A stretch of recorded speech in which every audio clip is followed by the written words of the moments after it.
Subhanallah walhamdulillah, la ilahe illallah, Allahu Akbar.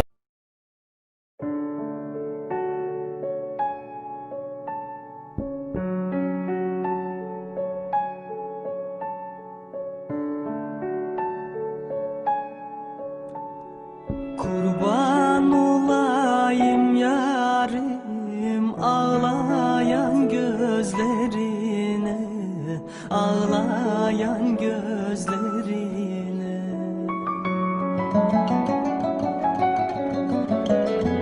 Bu sevdalı başımı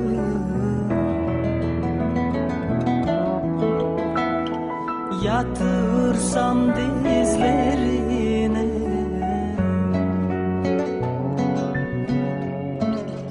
ayrılığın zehiri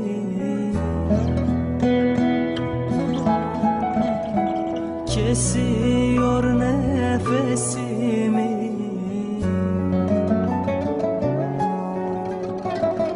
Girsem rüyalarına, duyar mısın sesimi, duyar mısın sesimi?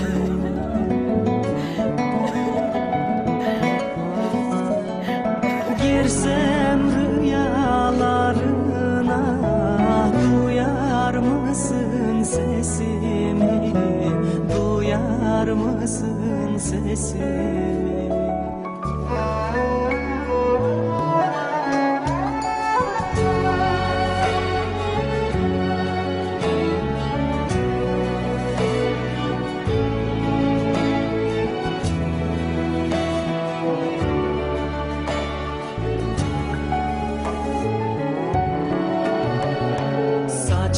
Saçlarının karası hasret kalmış rüzgar.